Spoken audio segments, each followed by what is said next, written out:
Okay, let's get into it. President Trump has now responded to the viral video that's been circulating. One that was originally about voter fraud, but the controversy didn't come from the message itself.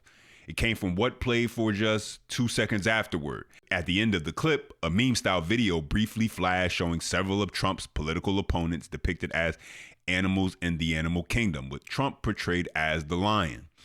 But here's the key point. Most people never saw the full video. What was seen was a 2-second frame showing Barack and Michelle Obama portrayed as monkeys in a jungle. That's it. I guess we can thank autoplay for that. And the moment that happened, the left finally got what they were hoping for: ammunition. As always, smash that thumbs up button. That's the best way to tell me you like the video, and to stay tuned in for future content, subscribe and make sure you turn on all notification bells. Let's get into it.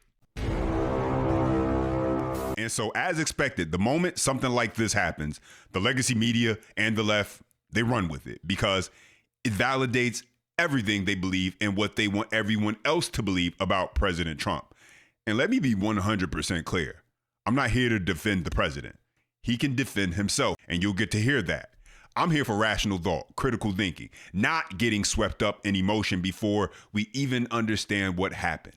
Because too many people don't think first, they react first. They see a clip, catch a headline, feel the outrage, and that's it.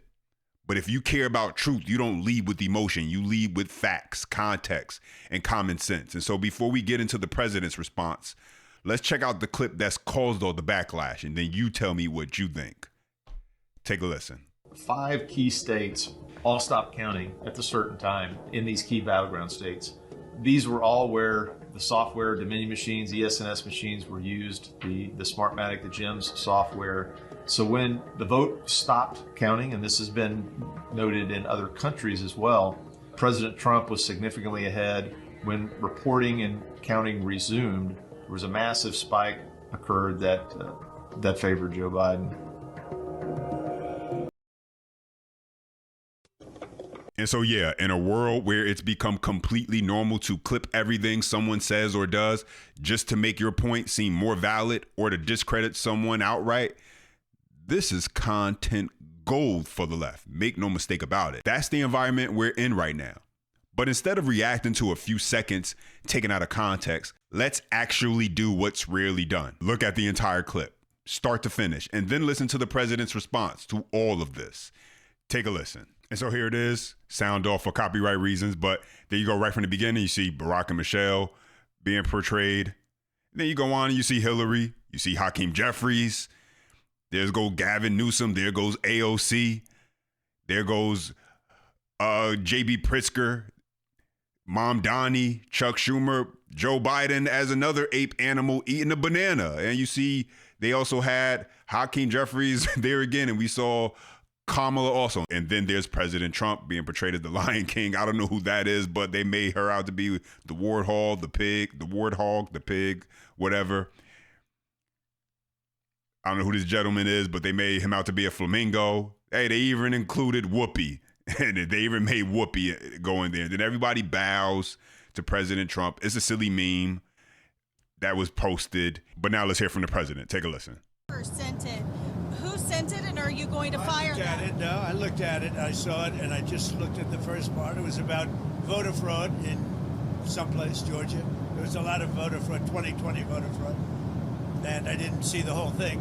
I guess during the end of it, there was some kind of a picture that people don't like. I wouldn't like it either, but I didn't see it. I looked at the first part, and it was really about voter fraud in and the machines, how crooked it is, how disgusting it is. Then I gave it to the people. Generally, they look at the whole thing, but I guess somebody didn't, and they posted, and we took it down, and we turned it, But that was a voter fraud that nobody talks about. They don't like to talk about that post. We took it down as soon as we found out about it. Mr. President, a number of Republicans are calling on you. Didn't make a mistake. I mean, I look at a lot of thousands of things. I looked at the beginning of it. It was fine. And they had that one post, and I guess it was a takeoff. By the way, a lot of people covered. If you look at where it came from, I guess it was a takeoff from the Lion King. And certainly it was a very strong post in terms of voter fraud. And so unfortunately, because President Trump is such a polarizing figure, he doesn't get the benefit of the doubt. He can't make a mistake because the moment he does, this is exactly what happens. And to be fair, he even said himself that he wouldn't like it either. You guys just heard it. But let's be honest, that doesn't change anything for the people who already hate him, because this was never really about whether it was intentional or unintentional. I mean, he could come out with Barack and Michelle and do a full press conference and apologize. It wouldn't matter because it's about the narrative. It's about being able to say, see, we were right. This proves it. He's a racist. That's the goal. And like clockwork, that's exactly what the legacy media and Democrats did. They ran with it, full speed, no hesitation. Let's take a listen. Reposting a racist meme is not an excuse for posting something racist, the fact that it was a meme. Second, he only posted the part of that meme video that featured the Obamas, not any other part of it. Third, one does have to wonder about the worldview of the meme maker, given that there are no apes in The Lion King. For those wondering, Rafiki's a mandrill. You mean a staffer, some random underling, has access to the president's phone and Twitter account?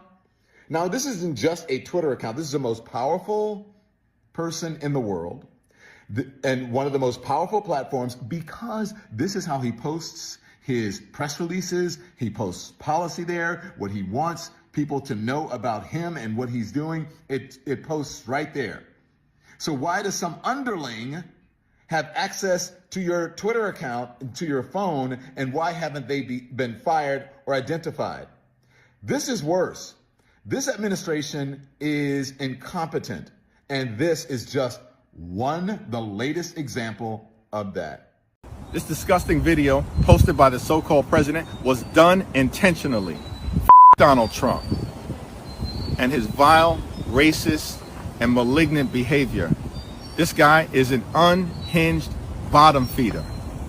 President Obama and Michelle Obama are brilliant, caring, and patriotic Americans. They represent the best of this country. It's time for John Thune, Mike Johnson, and Republicans to denounce this serial fraudster who's sitting at 1600 Pennsylvania Avenue pretending to be the president of the United States. And so you heard that. You had Timu Obama, Walmart, Dollar Tree Obama himself, Hakeem Jeffries.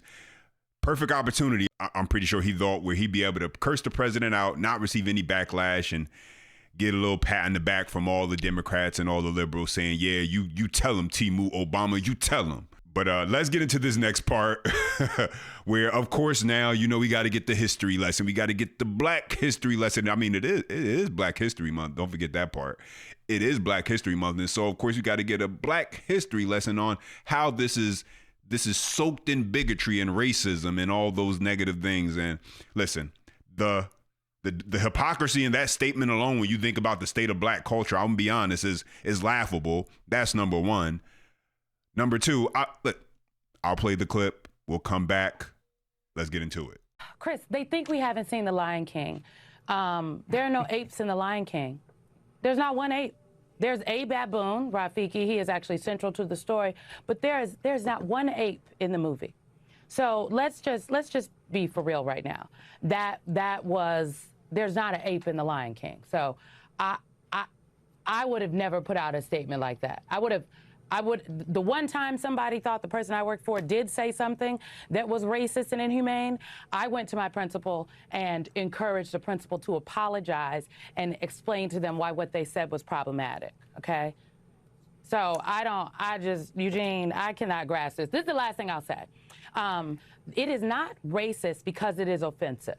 It is offensive because it is inherently racist. The trope about depicting Black people as animals goes all the way back to white Europeans looking for a justification for colonization and the enslavement of African people.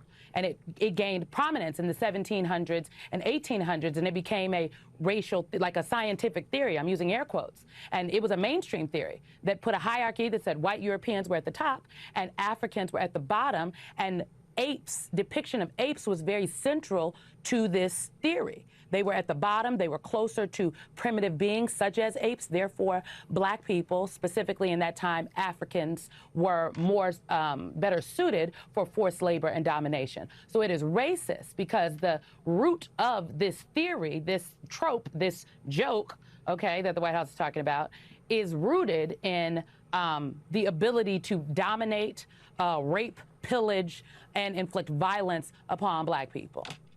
And so you heard that. And so liberals, the left, they want to lean into the historical accuracy, as you heard from the beginning, of a meme created by who knows, somebody in their basement, some kid. I mean, I don't know who created the meme originally. It was reposted. It came from about a year ago. So it's not even a new meme. But really, we're talking about the historical accuracy of a meme because it's not frame for frame, is not accurate to the 1994 original classic, The Lion King, starring James Earl Jones as Mufasa.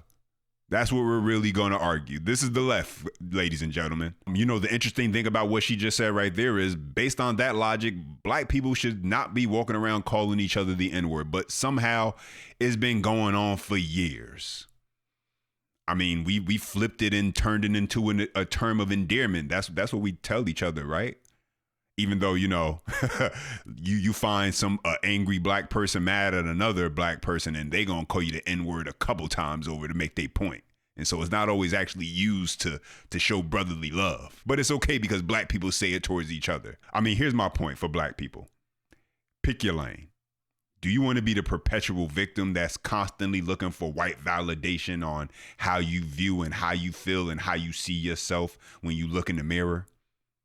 Or do you want to chart your own path and not look for the validation of others and instead find it in yourself and not worry about what somebody else said about you based on a time where you wasn't there, you didn't exist, and you didn't experience it? And so you can miss me with everything she just said right there, because as somebody who's been black their whole life, I don't have a monopoly. I don't want a monopoly on the term, on the comparison to a monkey. I refuse to accept it. I refuse to accept something that existed many years ago and has since changed drastically. Yes, no matter how much the media, no matter how much the left try to tell you about how it's still the same out here, it's not.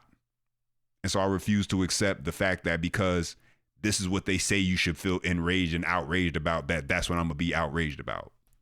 But those are my thoughts. Now let me hear from you. Drop your comments down below. As always, smash that thumbs up button. Don't forget, subscribe to the channel if you enjoy the content and turn those notification bells on. And as always, until next time.